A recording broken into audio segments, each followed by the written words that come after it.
ಇತ್ತೀಚಿನ ಸಂಚಿಕೆಗಳನ್ನು ಜಾಹೀರಾತಿನ ಕಿರಿಕಿರಿ ಇಲ್ಲದೆ ನೋಡಿ.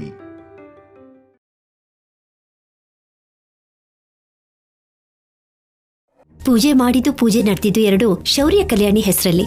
ಹಾಗಿದ್ದಾಗ ಸಂಪದ ಶೌರ್ಯ ಈ ಪ್ರಸಾದನ ತಿನ್ನೋದು ಹೇಗ್ ಸರಿ ಹೋಗುತ್ತೆ?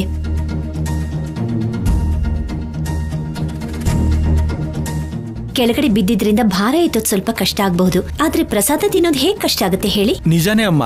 ಹಾಗಾದ್ರೆ ಯಾವ ಸಮಸ್ಯೆನೂ ಇಲ್ಲ. ಶಿವಪಾರ್ವತಿ ಅಮ್ಮವರು ಅದ್ರ ಬಗ್ಗೆ ಕೇಳಿದಕ್ಕೆ. ಹೌದು ಅನುಪಮ, ನಾನೇ ಕೇಳ್ದೆ. ಈ ಮಾತನ್ನ ಶೌರಿಂಗ್ ಹೇಳ್ಬೇಕು ಅಂತಾನೆ ಕೇಳ್ದೆ. ಸರಿ ಅಮ್ಮ ಅವರೇ, ನಾನಿನ್ ಹೊರಡ್ತೀನಿ. ಆಗ್ಲಿ ಪುರೋಹಿತ್ರೆ. ಚಿನ್ನಿ ಅಮ್ಮ, ಪುರೋಹಿತ್ರಿಗೆ ದಕ್ಷಿಣೆ ಕೊಟ್ಟು ಕಳಿಸು. ಸರಿ ಅಮ್ಮ, ಬನ್ನಿ ಪುರೋಹಿತ್ರೆ. ಹೋಗಿ ಬರ್ತೀನಮ್ಮ.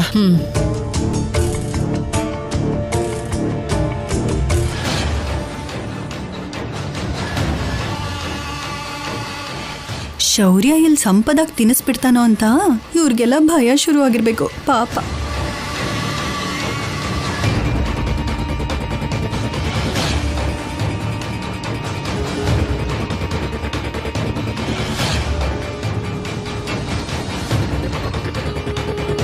ನನ್ನ ಲೈಫಲ್ಲಿ ಏನು ನಡೀತಿದೆಯೋ ಅರ್ಥನೇ ಆಗ್ತಾ ಇಲ್ಲ.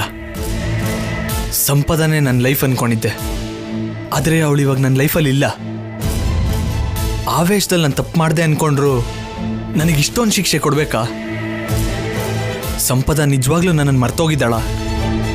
ನನ್ನ ಪ್ರೀತಿನ ಮರ್ತೋಗಿದ್ದಾಳ? ಸಂಪದ ನಾನು ಬೇಡ ಅಂತ ಹೊರಟೋದ್ಲು ಸರಿ, ಆದರೆ ಶೌರ್ಯಂಗೆ ಬುದ್ಧಿ ಇಲ್ವಾ? ಬೇರೆ ಯಾವನ ಜೊತೆನೋ 3 ತಿಂಗಳು ಹೊರಗಿದ್ದವಳನ್ನ ಮತ್ತೆ ಮನೆಗೆ ಹೇಗೆ ಸೇರಿಸ್ಕೋತಾನೆ? ನಿಜವಾಗ್ಲೂ ಅಷ್ಟು ಪ್ರೀತಿ ಇದ್ದಿದ್ರೆ ನನ್ನ ಕಣ್ಣಿಗೆ ಬಿದ್ದ ತಕ್ಷಣ ಸಾಯಿಸ್ತೀನಿ ಅಂತ ಹೇಗಂತ ಇದ್ದ. ಈಗ ಇಬ್ರು ಹೆಂಡತಿರ ಜೊತೆ ಮಜ್ವಾಗಿದ್ದಾನೆ ಅನ್ಸುತ್ತೆ. ಆದರೂ ನನಗೆ ಬುದ್ಧಿನೇ ಇಲ್ಲ. ತುಂಬ ದಿವಸದಿಂದ ಅಮ್ಮ ಹೇಳ್ತಾನೆ ಇದ್ರು, ಲೋ ಸಿದ್ದು, ಆ ಸಂಪದ ನಂಬೇಡ, ಅವಳು ಒಳ್ಳೆಯವಳಲ್ಲ ಅಂತ. ನಾನೇ ಕೇಳಲಿಲ್ಲ.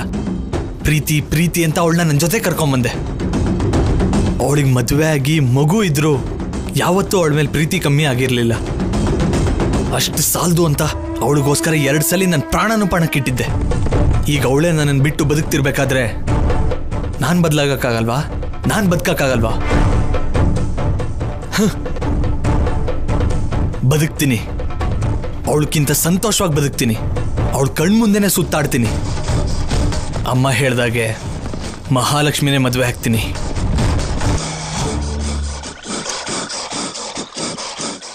ಬಾವಾ, ಏನ್ ಮಾಡ್ತಾ ಇದೀಯಾ? ಏನಿಲ್ಲ ಲಕ್ಷ್ಮಿ. ಬ್ಯುಸಿ ಆಗಿದೆಯಾ? ಇಲ್ಲ ಲಕ್ಷ್ಮಿ, ಫ್ರೀಯಾಗೇ ಇದ್ದೀನಿ. ಆದರೂ ನಿನಗಿಂತ ಇಂಪಾರ್ಟೆಂಟ್ ಏನಿರುತ್ತೆ ಹೇಳು? ನಿಜನಾ ಬಾವಾ? ನಿಜ ಅಲ್ಲ ಅಂತ ನಿನಗ್ಯಾಕೆ ಅನಿಸ್ತಾ ಇದೆ? ಯಾಕಂದ್ರೆ ನಾನಂದ್ರೆ ನಿನ್ಗಿಷ್ಟ ಅಂತ, ಪ್ರಾಣ ಅಂತ ಅತ್ತೆ ಹೇಳ್ತಾಳೆ ಹೊರತು ಒಂದಿನ ಕೂಡ ನೀನು ನನ್ನ ಜೊತೆ ಪ್ರೀತಿಯಿಂದ ಮಾತಾಡಲಿಲ್ಲ, ಕತೆ ಕೂಡ ಹೇಳಲಿಲ್ಲ, ಹೊರಗಡೆ ಕೂಡ ಕರ್ಕೊಂಡು ಹೋಗ್ಲಿಲ್ಲ. ಅಷ್ಟೇ ಯಾಕೆ, ನಮ್ಮಪ್ಪ ನಮ್ಮ ಮದುವೆಗೆ ಒಪ್ಕೊಂಡಾಗ ಕೂಡ 5 ದಿನದವರೆಗೂ ಟೈಮ್ ಕೇಳದೆ ಹೊರತು ಆನಂದದಿಂದ ನಿನ್ನ ಮುಖದಲ್ಲಿ ನಗು ಕಾಣಿಸ್ಲಿಲ್ಲ. ಅಷ್ಟಕ್ಕೂ ನಾನಂದ್ರೆ ನಿನ್ಗಿಷ್ಟ ಇದೆಯಾ ಇಲ್ವೋ ಬಾವಾ? ಈ ಪೆದ್ದಿಗೂ ಕೂಡ ಡೌಟ್ ಬಂದ್ಬಿಟ್ಟಿದೆ. ನಂಬಿಸ್ಬೇಕು, ಮಾತಲ್ಲೇ ಮ್ಯಾನೇಜ್ ಮಾಡಬೇಕು. ಓಹ್, ಅದಾ ನಿನ್ನ ಡೌಟು? ನನಗೀಗ ಅರ್ಥ ಆಯ್ತು. ನಿಜ ಹೇಳ ಲಕ್ಷ್ಮಿ,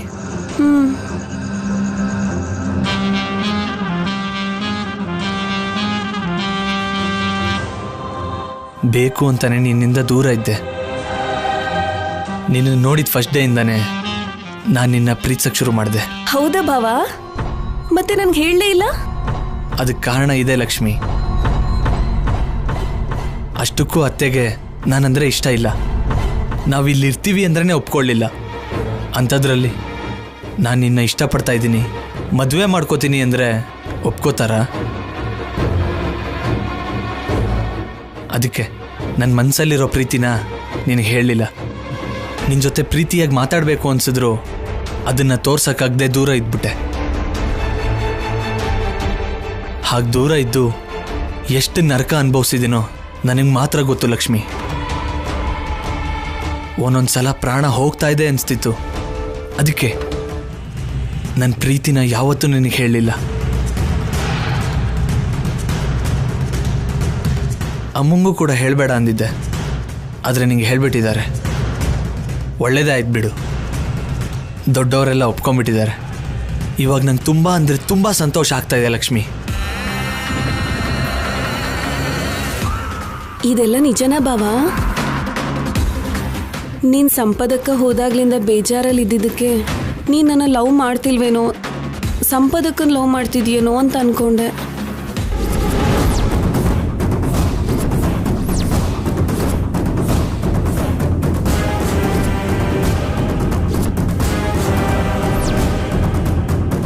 ಅಬ್ಬಬ್ಬಾ, ಇವಳು ಸಾಮಾನ್ಯದೋಳಲ್ಲ, ಅಮಾಯಕಿ ಅನ್ಕೊಂಡಿದ್ದೆ. ಇವಳಿಗೆ ಅನುಮಾನ ಬೇರೆ ಬರುತ್ತಾ? ಒಂದು ಕಡೆ ನಿನ್ನ ಬಗ್ಗೆ, ಇನ್ನೊಂದು ಕಡೆ ಲೈಫ್ ಬಗ್ಗೆ ನಾನು ಯೋಚನೆ ಮಾಡಿದ್ರೆ ಡಲ್ಲಾಗಿರದೆ ಇನ್ನು ಹೇಗಿರ್ತೀನಿ? ದೋಸೆನ ಚೆನ್ನಾಗಿ ತಿರುಗಿಸ್ತಾ ಇದೆಯಾ ಸಿದ್ದು? ಮೀನಾಕ್ಷಿಗೆ ತಕ್ಕ ಮಗ. ನಿನಗೆ ಐ ಲವ್ ಯು ಹೇಳಿಲ್ಲ ಅಂತ ಬೇಜಾರಲ್ವಾ? ಹೇಳ್ತೀನಿ, ಆದರೆ ಈಗಲ್ಲ. ನನಗಿಷ್ಟ ಆದಾಗ, ನಿನಗಿಷ್ಟ ಆಗೋ ಥರ.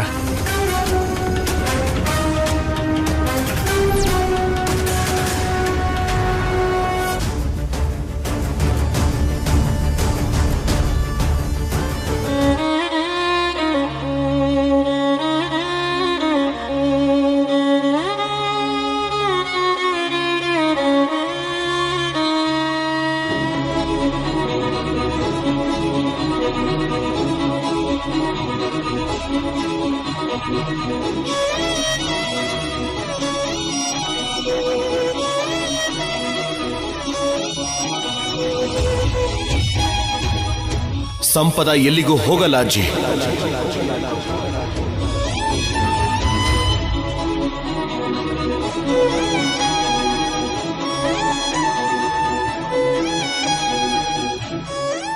ಅಮ್ಮ, ಏನು ಯೋಚನೆ ಮಾಡ್ತಿದ್ದೀರಾ ಅಮ್ಮ? ಏನೂ ಇಲ್ಲ ಅನುಪಮ. ವಯಸ್ಸು ಜಾಸ್ತಿ ಆಗ್ತಿದೆ ಅಲ್ವಾ, ಯೋಚನೆಗಳು ಜಾಸ್ತಿ ಆಗೋಗಿದೆ. ನಿಮಗ್ ಜಾಸ್ತಿ ಆಗಿದ್ದು ವಯಸ್ಸಲ್ಲಮ್ಮ, ನಿಮ್ಮ ಮೊಮ್ಮಗಳು ಮೊಮ್ಮಗನ ಮೇಲಿರೋ ಪ್ರೀತಿ. ಅವ್ರ ಬಗ್ಗೆ ತಾನೇ ನೀವು ಯೋಚನೆ ಮಾಡ್ತಿರೋದು. ನನ್ನ ಅಂತರಾತ್ಮ ನೀನು ಅಲ್ಲ ಅಂತ ನಿನ್ಗೆ ಹೇಗೆ ಸುಳ್ಳು ಹೇಳೋದು? ಅಲ್ಲ, ಪುರೋಹಿತರು ಶೌರ್ಯ ಕಲ್ಯಾಣಿ ಪ್ರಸಾದ ತಗೊಳ್ಬೇಕು ಅಂತ ಹೇಳಿದ್ರು. ಅದಾಗಲ್ಲ ಅನ್ನೋ ರೀತಿಲಿ ನೀವು ಯಾಕೆ ಹೇಳಿದ್ರಿ ಅನ್ನೋದೇ ನನಗೆ ಅರ್ಥ ಆಗ್ತಿಲ್ಲಮ್ಮ. ಶೌರ್ಯನೇ ಹೇಳಿದ್ನಲ್ಲಮ್ಮ, ಸಂಪದನ ಮನೆಗೆ ಕರ್ಕೊಂಡು ಬಂದಿದ್ದು ಒಂದು ಹೆಣ್ಮಗಳ ಜೀವನ ಹಾಳಾಗಬಾರ್ದು ಅನ್ನೋ ಕರುಣೆಯಿಂದನೇ ಹೊರತು ಸಂಪದನಿಗೆ ನನ್ನ ಹೆಂಡತಿ ಸ್ಥಾನನ ಮತ್ತೆ ಕೊಡಬೇಕು ಅಂತ ಅಲ್ಲ ಅಂತ ಹೇಳಿದ್ನಲ್ಲಮ್ಮ. ಆ ಮಾತನ್ನ ನಿಜ ಮಾಡೋದಕ್ಕೆ ಕಲ್ಯಾಣಿಗೆ ನಡೆಯೋದಕ್ಕಾಗದೆ ಹೋದ್ರೂ ಕೂಡ ಅವಳನ್ನು ಎತ್ಕೊಂಡು ಬಂದು ದೇವ್ರಿಗೆ ನಮಸ್ಕಾರ ಮಾಡಿದ್ನಲ್ಲಮ್ಮ. ಆವಾಗ ನನ್ನ ಮನಸ್ಸಿಗೆ ಏನ್ ಅನ್ನಿಸ್ತು ಅಂತ ಗೊತ್ತಮ್ಮ? ಪೂಜೆಲಿ ಇಬ್ರು ಪಕ್ಕದಲ್ಲೇ ಕೂತ್ಕೊಂಡಿದ್ರೆ ಅಮ್ಮನವ್ರ ಆಶೀರ್ವಾದನ ಇಬ್ರು ತಗೋಬಹುದಾಗಿತ್ತಲ್ಲ ಅಂತ. ಆದರೂ ಕೂಡ ಅವಳನ್ನ ಎತ್ಕೊಂಡು ಬಂದು ಅಮ್ಮನವ್ರ ಆಶೀರ್ವಾದ ತಗೊಂಡಲ್ಲ. ಇದಕ್ಕಿಂತ ಇನ್ನೇನ್ ಬೇಕು ಹೇಳಿ ಅಮ್ಮ ನಮ್ಗೆ? ಅವರಿಬ್ಬರನ್ನ ನೀನ್ ಎಷ್ಟು ದೂರ ಮಾಡೋಕ್ ಪ್ರಯತ್ನ ಪಟ್ರು ಅವರಿಬ್ರು ಜೀವನದಲ್ಲಿ ಒಂದಾಗೆ ಸಾಕ್ತಾರೆ ಅಂತ ಅಮ್ಮನವ್ರು ಸಂಪದಂಗೆ ಹೇಳ್ದಾಗಿತ್ತಮ್ಮ. ಪೂಜೆ ಮುಗಿಯವರೆಗೂ ನನಗೂ ಒಂದು ರೀತಿಲಿ ಭಯ ಕಾಡ್ತಾನೆ ಇತ್ತಮ್ಮ. ನನಗೇನೋ ಶೌರ್ಯ ಕಲ್ಯಾಣಿ ಪರವಾಗೇ ಇದ್ದಾನೆ ಅಂತ ಅನ್ಸುತ್ತೆ. ಒಳ್ಳೇದಾಗಬೇಕು ಅಂತ ಕೇಳ್ಕೊಳ್ಳೋದ್ರಲ್ಲಿ ತಪ್ಪಿಲ್ಲ ಅನುಪಮ. ಆದ್ರೆ ಜೀವನ ನಮ್ಗಿಷ್ಟ ಆದ ಹಾಗೆ ಸಾಗತ್ತೆ ಅನ್ಕೊಂಡ್ರೆ ಅದು ತಪ್ಪಾಗುತ್ತೆ. ಶೌರ್ಯ, ಸಂಪದ, ಕಲ್ಯಾಣಿ ಮಾತಾಡ್ಕೋಬೇಕಾದ್ರೆ ಕೇಳಿಸ್ಕೊಂಡೆ ಅನುಪಮ. ಇವಾಗ ಅರ್ಥ ಆಗ್ತಿದೆ. ಎಲ್ಲಕ್ಕಿಂತ ನಾನು ಮಾಡಿದ ದೊಡ್ಡ ತಪ್ಪು ಕಲ್ಯಾಣಿನ ಮದುವೆ ಮಾಡ್ಕೊಂಡಿದ್ದು. ಸಂಪದ ನಾಟಕ ಮಾಡೋದ್ರಲ್ಲಿ, ಮಾತಾಡೋದ್ರಲ್ಲಿ ತುಂಬಾನೇ ಪಳಗಿದಾಳೆ. ಶೌರ್ಯ ತನ್ನ ಮೇಲೆ ತೋರಿಸೋ ಕರುಣೆನ ಅಡ್ಡ ಇಟ್ಕೊಂಡು ನಿಧಾನವಾಗಿ ಶೌರ್ಯನ್ಗೆ ಹತ್ರ ಆಗೋಕೆ ಪ್ರಯತ್ನ ಮಾಡ್ತಿದ್ದಾಳೆ. ಶೌರ್ಯ ಕಲ್ಯಾಣಿ ಸಂಪದ ಇರೋವರೆಗೂ ಒಂದಾಗೋದಿಲ್ಲ, ಆಗೋಕ್ಕೂ ಬಿಡೋದಿಲ್ಲ. ನನ್ಗರ್ಥ ಆಯ್ತಮ್ಮ. ಏನ್ ನಡಿಬೇಕೋ ಅದೇ ನಡೆಯುತ್ತೆ. ಪುರೋಹಿತರು ಏನ್ ಹೇಳಿದ್ರೋ ಅದನ್ನ ಹಾಗೆ ಶೌರ್ಯನ ಹತ್ರ ಹೋಗಿ ನಾವು ಹೇಳೋಣ. ಗಂಡ ಹೆಂಡತಿ ಇಬ್ರು ಪ್ರಸಾದ ತಿನ್ಬೇಕು ಅಂತ ಹೇಳೋಣ. ಆಗ ಶೌರ್ಯ ಹೇಳೋ ಮಾತನ್ನ ಕೇಳಿ ಮುಂದಕ್ಕೆ ನಾವೇನ್ ಮಾಡ್ಬೇಕೋ ಅದನ್ನ ಮಾಡೋಣ. ಈ ವಿಷಯದ ಬಗ್ಗೆ ನೀವಿನ್ನೂ ತಲೆ ಕೆಡಿಸ್ಕೋಬೇಡಿ ಅಮ್ಮ. ಸರಿ.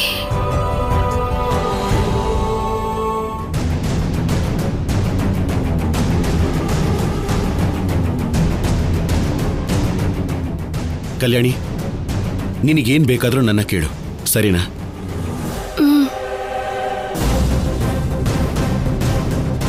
ಸಂಪದ, ಕಲ್ಯಾಣಿಗೆ ಹುಷಾರಿಲ್ಲ. ನನಗೆ ಸ್ವಲ್ಪ ಊಟ ಬಡಿಸ್ಕೊಂಡು ಬರ್ತೀಯಾ? ಹಸುವಾಗ್ತದೆ. ಅಯ್ಯೋ, ಯಾಕೆ ಹಾಗೆ ಹೇಳ್ತಿದ್ದೀರಾ? ಯಾಕೆ ಬಡ್ಸಲ್ಲ? ಅಯ್ಯೋ, ಪರವಾಗಿಲ್ಲ ಆಫೀಸರ್. ಹೇ ಕಲ್ಯಾಣಿ, ಇವಾಗ ಸ್ವಲ್ಪ ಪರವಾಗಿಲ್ಲ, ಪೇನ್ ಕಮ್ಮಿ ಆಗಿದೆ. ನಾನು ಬಡಿಸ್ತೀನಿ, ನೀವು ಬನ್ನಿ. ಬೇಡ ಕಲ್ಯಾಣಿ, ನೀನು ರೆಸ್ಟ್ ಮಾಡು. ಆಫೀಸರ್, ಹಾಫ್ ಡೇ ಆದರೂ ರೆಸ್ಟ್ ತಗೊಂಡ್ರೆ ಎಲ್ಲ ಸರಿ ಹೋಗುತ್ತೆ. ಮತ್ತೆ ನೋವು ಜಾಸ್ತಿ ಆದರೆ ನೀನೇ ಕಷ್ಟಪಡ್ತೀಯ. ಸಂಪದ ಇದ್ದಾಳಲ್ಲ, ಅವಳು ಬಡಿಸ್ತಾಳೆ. ನೀನು ರೆಸ್ಟ್ ತಗೋ, ಮಲ್ಗು. ಸಂಪದ, ಬಾ.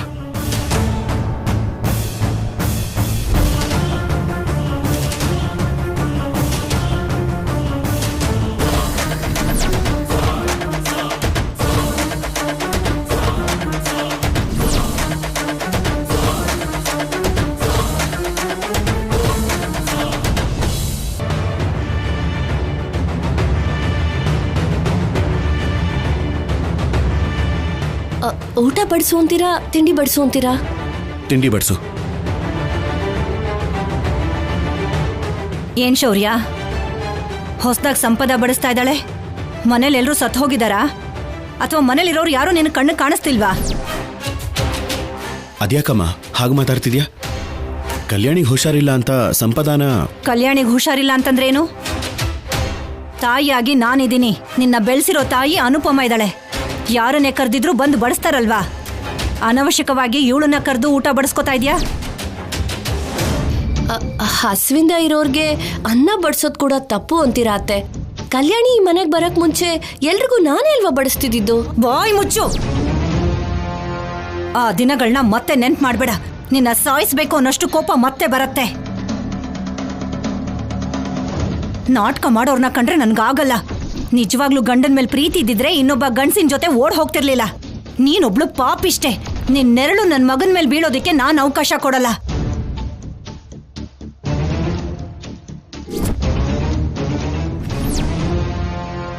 ಅಮ್ಮ ಸಾಕು, ಸುಮ್ಮನೆ ಇರ್ತೀಯಾ?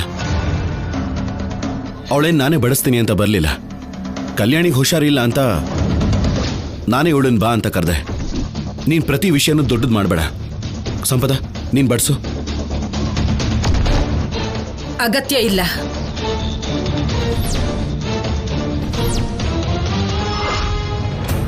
ಶೌರ್ಯ, ಅವಳು ಬಡಿಸೋ ಅಗತ್ಯ ಇಲ್ಲ.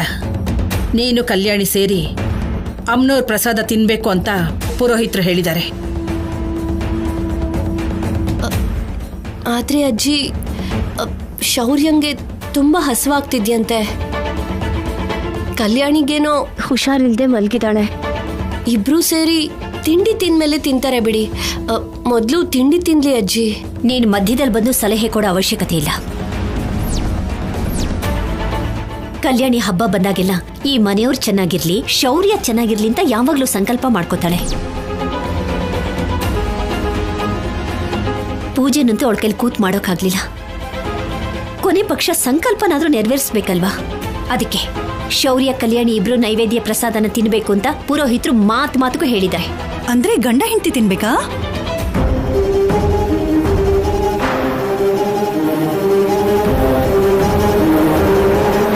ಏನ್ ಯೋಚನೆ ಮಾಡ್ತಿದ್ಯಾ ಶೌರ್ಯ? ಇನ್ನೇನು ಯೋಚಿಸ್ಬೇಡ ಶೌರ್ಯ. ಪುರೋಹಿತರು ಹೇಳ್ದಾಗ ಮಾಡು. ಈ ಪಾಪಿಷ್ಟೆ ಕೈಯಲ್ಲಿ ಬಡಿಸ್ಕೊಂಡು ತಿನ್ನೋದಕ್ಕಿಂತ ಕಲ್ಯಾಣಿ ನೀನು ನೈವೇದ್ಯ ತಿನ್ನೋದೇ ಒಳ್ಳೇದು. ಸರಿ ಅಮ್ಮ, ನೀವೆಲ್ಲರೂ ನಾನು ಏನು ಮಾಡಿದ್ರೆ ಖುಷಿಯಾಗಿರ್ತೀರೋ ನಾನು ಹಾಗೆ ಮಾಡ್ತೀನಿ. ಎಲ್ರೂ ಒಂದಾಗಿ ನನ್ನ ಒಂಟಿ ಮಾಡಿ ಇಷ್ಟ ಬಂದ ಹಾಗೆ ಬೈತಿದ್ದೀರಾ ಅಲ್ವಾ? ನೀವ್ ಅನ್ಕೊಂಡ್ ಹಾಗೆ ನಡೆಯೋದಕ್ ಬಿಡೋದಿಲ್ಲ. ಅನುಪಮ, ನಡಿ ಕಲ್ಯಾಣಿ ಕರ್ಕೊಂಬರೋಣ.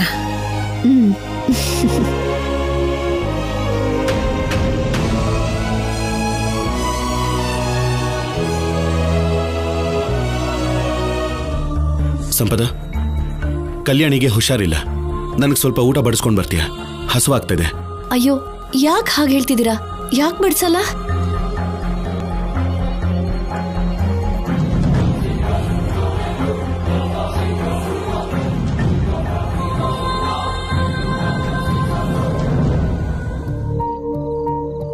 ಈಗ ಹೇಗಿದೆ ಕಲ್ಯಾಣಿ? ಪರವಾಗಿಲ್ಲಮ್ಮ, ನಡೆಯೋಕ್ಕಾಗತ್ತಾ? ನಡಿಬೋದು ಅಜ್ಜಿ. ಗಂಡ ಹೆಂಡತಿ ಇಬ್ರು ಸೇರಿ ಅಮ್ನೋರ ಪ್ರಸಾದ ಸ್ವೀಕರಿಸಬೇಕು ಅಂತ ಪುರೋಹಿತರು ಹೇಳಿದ್ದಾರೆ. ಶೌರ್ಯ ನಿನ್ಗೋಸ್ಕರ ಕಾಯ್ತಿದ್ದಾನೆ. ಆಫೀಸರ್ ಊಟ ಮಾಡೋದಕ್ಕೆ ಅಂತ ಹೋದ್ರಲ್ಲ? ಗಂಡ ಹೆಂಡತಿ ಇಬ್ರು ನೈವೇದ್ಯ ತಿನ್ಬೇಕು ಅಂತ ಊಟ ಮಾಡೋದನ್ನ ಅಮ್ಮನೇ ತಡೆದಿದ್ದಮ್ಮ. ನೀನ್ ಬೇರೆ ಬೆಳಗಿಂದ ಏನು ತಿಂದಿಲ್ಲ ಅಲ್ವಾ? ಬಾ. ಸರಿನಮ್ಮ. ಬಾಮ್ಮ.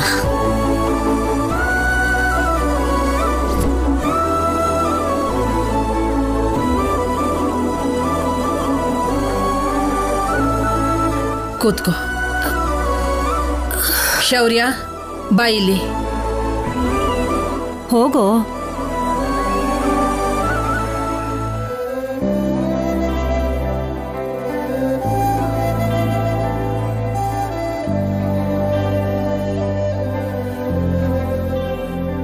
ಕಲ್ಯಾಣಿ ಪಕ್ಕದಲ್ಲಿ ಕೂತ್ಕೋ. ಅನುಪಮ, ನೀನ್ ಹೋಗಿ ಅಮ್ನೋರ್ ಪ್ರಸಾದ ತಗೊಂಡ್ ಬಾ. ಸರಿಮಾ.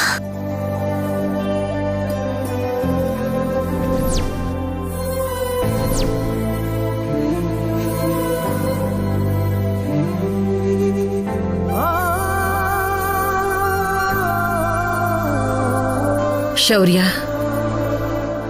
ಕಲ್ಯಾಣಿಗೆ ತಿನ್ಸು. ಯಾಕೋ ಸುಮ್ಮನೆ ಕೂತಿದ್ಯಾ? ತಿನ್ಸು. ಬೇಡದಿರೋರ್ ಬಗ್ಗೆ ಯೋಚನೆ ಮಾಡಬೇಡ. ನಿನ್ನ ಬಗ್ಗೆ, ನಿನ್ ಜೀವನದ ಬಗ್ಗೆ ಮಾತ್ರ ಯೋಚನೆ ಮಾಡು. ಈಗ ಸದ್ಯಕ್ಕೆ ಕಲ್ಯಾಣಿಗೆ ತಿನ್ಸು.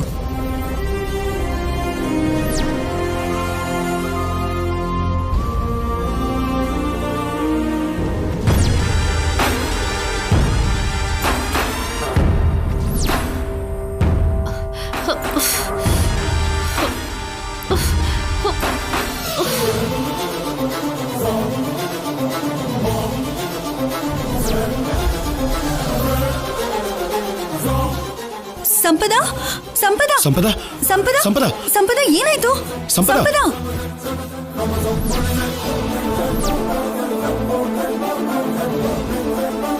ಸಂಪದ, ಸಂಪದ, ಸಂಪದ, ಏನಾಯ್ತು? ಸಂಪದ. ಅತ್ತೆ, ನೀವು ಹೋಗಿ ನೀರು ತಗೊಂಡ್ ಬನ್ನಿ. ಸರಿ. ಸಂಪದ,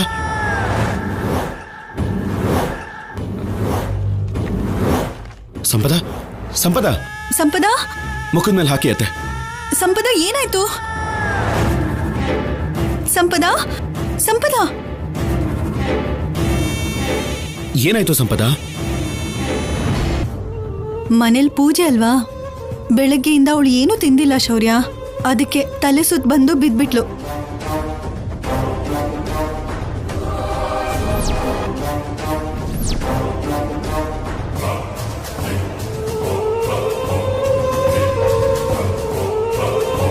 ಏಳು, ಏಳು ಸಂಪದ. ನಿಧಾನ.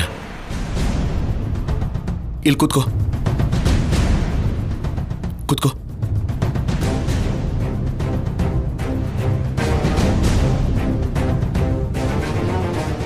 ನಿನಗೆ ಉಪವಾಸ ಅಭ್ಯಾಸ ಇಲ್ಲ ತಾನೆ? ಮತ್ತೆ ಯಾಕೆ ಉಪವಾಸ ಮಾಡಿದೆ? ಹೊಸದಾಗಿ ಈ ಅಭ್ಯಾಸ ಏನು? ಸಂಪದ, ಇವಾಗಾದ್ರೂ ಸರಿಗ್ ತಿಂದ್ರೆ ಒಳ್ಳೇದು. ಇಲ್ಲಾಂದ್ರೆ ನಿನಗ್ ಲೋ ಬಿ ಪಿ ಆಗ್ಬಿಡುತ್ತೆ. ಶೌರ್ಯ, ತಿನ್ನು. ಶೌರ್ಯ, ಏನ್ ಮಾಡ್ತಿದ್ಯಾ? ಅದು ಕಲ್ಯಾಣಿಗೆ ತಿನ್ಸ್ಬೇಕಾಗಿರೋ ಪ್ರಸಾದ. ಅಮ್ಮ, ನಿನ್ ಏನಾದ್ರೂ ಹುಚ್ಚ? ಒಂದ್ ಕಡೆ ಆಯಾಸ ಆಗಿ ಬಿದ್ದೋದ್ರೆ ತಿನ್ಸೋದನ್ ಬಿಟ್ಟು ಬೇಡ ಅಂತ ಹೇಳ್ತಿದ್ಯಲ್ಲ? ಕಲ್ಯಾಣಿ ಚೆನ್ನಾಗೇ ಇದ್ದಾಳಲ್ಲ. ಈ ಪ್ರಸಾದನ ಕಲ್ಯಾಣಿ ತಿಂದೆ ಹೋದ್ರೆ ಏನಾಗ್ಬಿಡುತ್ತೆ? ನೀವು ನಿಮ್ಮ ನಂಬಿಕೆಗಳು.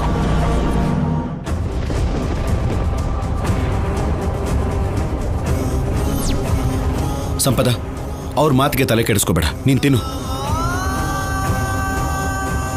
ನಾನು ಹೇಳ್ತಿದ್ದೇನಲ್ಲ, ತಿನ್ನು. ಬೇಡ ಬಿಡ್ರಿ. ತಿನ್ನು.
ನೀರು ಯಾಕೆ? ಹೇಳಕ್ಕಾಗ್ತಿಲ್ಲ ಅಂದ್ರೆ ಆನಂದ ಬಾಷ್ಪ ಅನ್ಸುತ್ತೆ ಶೌರ್ಯ. ಓ ಹೌದಾ, ಸರಿ ತಿನ್ನು.